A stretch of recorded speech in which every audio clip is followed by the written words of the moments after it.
तो गाइस कैसे हैं आप सभी लोग। मैं जानता हूँ ये वीडियो थोड़ा लेट हो गया क्योंकि मैं बहुत ट्राई कर रहा था, लेकिन मैं फिर भी सही से वॉइस ओवर कर नहीं पा रहा था। लेकिन क्या करें, वीडियो तो डालनी पड़ेगी यूट्यूब पे।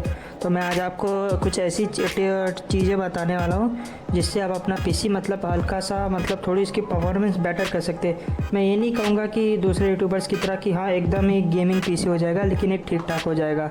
इसमें मैं आपको बताने वाला हूँ कि जो ट्रैश फाइल्स होती है अपने पीसी के अंदर वो कैसे खाली करेंगे, जो अपना मेन सिस्टम होता है जिसमें सी ड्राइव में जो फालतू की चीज़ें होती है वो कैसे खाली करेंगे। अगर आपका प्रोसेसर i3 का कोई 4th या फिर 5 जनरेशन वाला हो तो उसमें आपको अपना विंडोज़ का एक्सपीरियंस कैसा रखना है, उसकी पावर सेटिंग्स कैसी रखनी है वो हम बताएंगे। फिर उसके बाद मैं आपको बताऊंगा कि आपको अपने पीसी में रैम कैसा रखना चाहिए। अगर आपके पास थोड़ा सा भी बजट हो तो उसके बारे में हम थोड़ा बात करेंगे।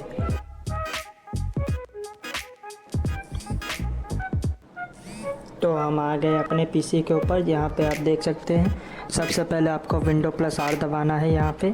तो इधर मैंने पहले से ही लिख रखा है इसलिए यहाँ पे आ जाएगा। अगर आपको नहीं मिलता तो आपको इसमें मेनली 3 ऑप्शंस होते हैं, उसमें से आपको तीनों क्लियर करने पड़ेंगे। जिसमें पहला होगा हमको टेम्प लिखना है, ओके करना है।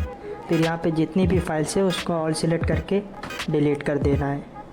और अगर कोई फ़ाइल डिलीट नहीं होती तो उसे आप कंटिन्यू कर सकते हैं या फिर स्किप कर सकते हैं। जो कि मेन फाइल्स होती है जो कि अभी भी काम की होती है तो वो ऑटोमेटिकली आपके सिस्टम से डिलीट नहीं हो सकती। फिर हमको दूसरी बार जाएंगे अभी टाइम पे, फिर परसेंटेज टाइम, फिर परसेंटेज ओके करेंगे, कंट्रोल है डिलीट। जैसा कि आप देख सकते हैं यहाँ पे मेरे को एरर आ चुका है, ये फाइल्स अभी भी काम की तो ये डिलीट नहीं हो सकती। ये देखिए, तो ये तो हमारा मतलब पहला टास्क पूरा हो गया, लेकिन अभी एक और बचा है। अभी आपको लिखना है प्रीफेच। ये देखिए नीचे लिख के आ गया है प्रीफेच, हम लिखेंगे। यहाँ पे भी देखिए आप इतनी सारी फालतू फाइल्स देख सकते हैं, ये भी हमारे सिस्टम को कहीं ना कहीं स्लो करने में अपना योगदान देती है। फालतू की चीज़ें होती हैं सब। ओके, हम स्किप कर देंगे जो काम की फाइल्स होंगी। ओके, ये भी हमारा कंप्लीट हो चुका है।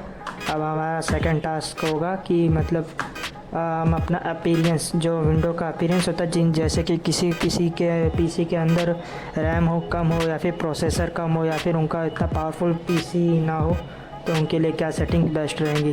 तो आइए देखते हैं। आपको विंडो बटन पे जाना है, इधर लिखना है adjust appearance and performance of Windows. इस पर क्लिक करेंगे तो इसमें मैं आपको बता दूंगा, अगर आपके पास 2 GB रैम है या फिर कोई पुराना क्वार्टर डुओ का प्रोसेसर है तो उसमें आपको ये सेकंड वाला ऑप्शन चुनना है, अरे थर्ड वाला ऑप्शन चुनना है, जिसमें आपको मिलेगा best performance for your PC. इसमें क्या होगा कि जितने भी एनिमेशन होते हैं विंडो खुलने की, बंद होने की या फिर चालू होने की या फिर स्लाइड और जो भी एनिमेशन से वो हट जाएंगी। आपका पीसी फालतू का उसमें कोई प्रोसेसिंग नहीं लेगा। और बाकी तो मेनली यही होता है। अगर आपके पास थोड़ा अच्छा पीसी है तो जो लेट चूज़ विंडोज़ वाला ऑप्शन है उसे ही इनेबल रहने देना है। फिर उसके बाद आपको जाना है अपने कंट्रोल पैनल में, कंट्रोल पैनल। फिर यहाँ पे आपको डायरेक्ट सर्च करना है, वैसा तो कोई दिक्कत है नहीं। इधर लिखना है पावर ऑप्शंस। यहाँ पे आपको पावर ऑप्शंस मिल जाएगा, इसमें जाना है आपको। फिर उसके बाद इसमें आपको 3 तरीके के प्लान दिखेंगे। हो सकता है किसी में हाइड ऑप्शन एडिशनल प्लान्स हो तो उसमें आप देखेंगे कि उसमें आपको हाई परफॉर्मेंस वाला मिल जाएगा और सेव पावर वाला भी मिल सकता है, बैलेंस। तो इसमें आपको मेनली ध्यान ये रखना, अगर आप कोई गेमिंग वेमिंग नहीं करते, नॉर्मल सा टास्क करते अपने पीसी में, तो इसको आप बैलेंस पे रख सकते हैं। नहीं तो अगर 2 GB रैम है या फिर 4 GB रैम है लेकिन प्रोसेसर उतना पावरफुल नहीं है तो आपको पावर सेवर ऑन रखना चाहिए। ये मेनली ये टास्क करना चाहिए। फिर उसके बाद हमको अपनी ड्राइव को भी खाली करना चाहिए टाइम टू टाइम, क्योंकि हमारी जो सी ड्राइव होती है उसे में हमारी मेन सिस्टम फाइल्स होती है और उसमें जितना फालतू का डेटा होगा विंडोज़ उतनी लैग करेगी। तो उसके लिए आपको आना है अपने फाइल मैनेजर में, सी ड्राइव सेलेक्ट करके उस पर राइट क्लिक करेंगे, प्रॉपर्टीज़ में जाएंगे। फिर यहाँ पे आपको दिखेगा डिस्क क्लीनअप, इस पर क्लिक करेंगे। हो सकता है किसी में लैग करे, क्योंकि मेरा भी सिस्टम थोड़ा लो एंड ही है तो सह लेना थोड़ा सा। तो आप इसे डायरेक्ट भी डिलीट कर सकते हैं, वरना अगर महीने में 1-2 बार कर रहे हो तो यहाँ पे आपको दिखेगा क्लीनअप सिस्टम फाइल्स, इस पर आपको क्लिक करना है। इसमें हो सकता है थोड़ा टाइम लगे कैलकुलेट होने में। आपको अगर ये फाइल्स डिलीट हो रही है तो इसमें आपको डरने की कोई ज़रूरत नहीं, क्योंकि ये सब फालतू की फाइलें होती हैं, इसको सिस्टम को कोई काम नहीं होता। देखिए इसमें मेरा 176 GB अरे MB है। हो सकता है आपको GB में भी शो करे। अगर आप पहली बार कर रहे हो तो ओके करेंगे, डिलीट फाइल्स, तो ये क्लीन कर देगा। फिर उसके बाद जो ज़रूरी फाइल्स है वो अपने आप रिकवर या फिर डाउनलोड भी करके दे देगा। फिर यहाँ से हम ओके कर देंगे। तो अब मैं थोड़ा सा एक कैच बता देता हूँ आप लोगों को कि अगर आप कभी अपने सिस्टम में गेम खेल रहे हो या फिर आपको गेमिंग करनी हो, कुछ भी करना हो, तो आपको क्या करना होगा। ये खाली गेम खेलते हो कि आपको कभी करना नहीं है, जैसे कि अच्छा FPS चाहिए गेम में या फिर कोई चीज़ आपको स्मूथ करनी हो, तो उसमें आपको इधर जाना है टास्क मैनेजर में। यहाँ पे आओगे तो आप 1 मिनट, थोड़ा सा इसमें लोड होने में टाइम लग सकता है। हाँ, तो इधर आपको जितने भी ये टास्क दिख रहे हैं, क्रोम ब्राउज़र चल रहा है या फिर अगर आपके अंदर एनीडेक्स का एप्लीकेशन हो, सॉफ्टवेयर, या फिर कोई भी ऐसा सॉफ्टवेयर हो जो कि CPU और मेमोरी ज़्यादा ले रहा हो, तो वो भी आपके सिस्टम के लिए अच्छा नहीं है, तो उसको आप यहाँ से डायरेक्ट एंड टास्क कर सकते हैं। मेरे में तो फ़िलहाल कुछ है नहीं, क्योंकि मैं वीडियो रिकॉर्ड करने से पहले ही मैंने ये किया है, तो उसमें कोई दिक्कत होगा।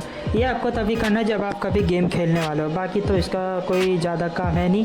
तो चलिए मैं आपको यही टास्क मैनेजर में दूसरा होता है। अब कुछ लोगों को दिक्कत ये होता है, उनका प्रोसेसर और रैम तो कम होता ही है, लेकिन क्या होता है कि जब वो PC स्टार्ट करते हैं ना, तो काफ़ी देर तक उसे यूज़ नहीं कर पाते, क्योंकि उनका जो स्टार्टअप मेन्यू या फिर उनका कोई सॉफ्टवेयर इंस्टॉल किया होता है तो वो बैकग्राउंड में रन करने लगते हैं तुरंत ही। तो इसके लिए आपको स्टार्टअप्स में जाने हैं।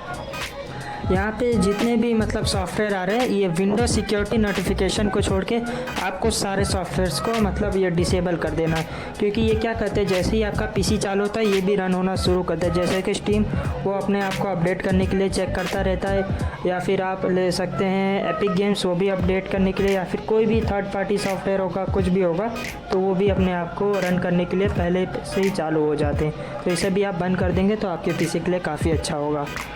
तो अभी चलते हैं डिस्कशंस की तरफ। तो चलिए अभी बात कर लेते कि मतलब अभी क्या कर सकते हैं। तो अगर आप मतलब स्टूडेंट है तो फिर तो आपके मम्मी पापा से ही आपको बोलना पड़ेगा। अगर आप कहीं पे काम करते हैं तो कोशिश कीजिए, अगर आपके पास सिर्फ 4 GB रैम है और कोई पुराना सा क्वार्टर हो या फिर i3 i5 का पुराना वाला प्रोसेसर है, तो उसमें भी कोई दिक्कत होता है, उसमें भी विंडो आराम से चल सके। फ़र्क है कि आपकी जो रैम और वो स्टोरेज डिवाइसेस होते हैं वो आपको थोड़ा अपना बदलना पड़ेगा।